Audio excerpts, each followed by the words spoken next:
Assalamu alaikum wa rahmatullah. Today's topic, endocrine system. My dear students, as you know, our body has many physiological processes like digestion, growth, development, reproduction, etc. All these physiological processes are under the control of our nervous system.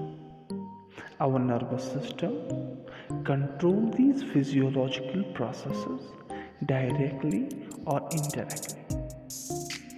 Endocrine system is a system which generally controls long-term activities of target organs as well as physiological processes. Endocrine system comprises of endocrine glands and their hormones. Dear students, as you know, the endocrine system comprises of endocrine glands and hormones. The study of these glands and their hormones is known as endocrinology. And it is Thomas Edison who is known as the father of endocrinology. Let's have a look of some glands and their hormones.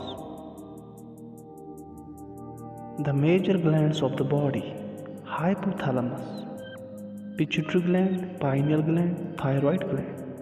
Hypothalamus, it secretes thyrotropin releasing hormone, dopamine, growth hormone releasing hormone, somatostatin, gonadotropin releasing hormone, corticotropin releasing hormone, oxytocin and vasopressin.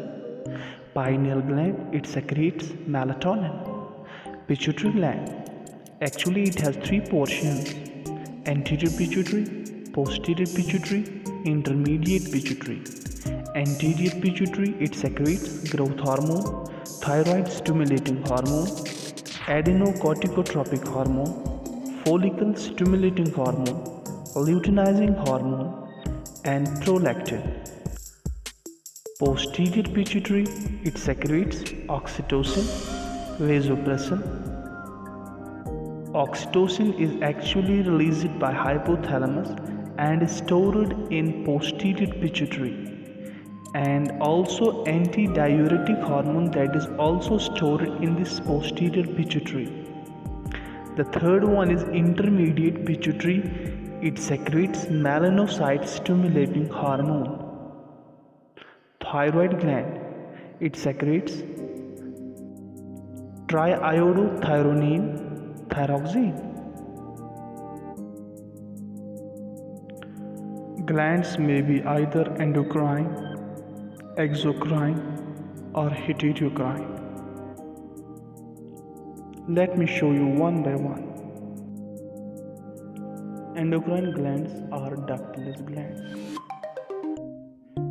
These are isolated glands that pour their secretion directly into the venous blood or lymph. They secrete their secretions into the blood for the passage to different organs or targets in order to control their growth, function, metabolism. Exocrine glands are ducted glands. These are the glands whose secretion perform metabolic activity on the surface or into a particular region by means of ducts.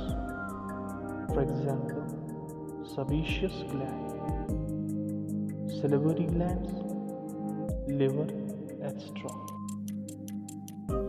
Heterocrine glands are mixed glands. These glands consist of both exocrine and endocrine region.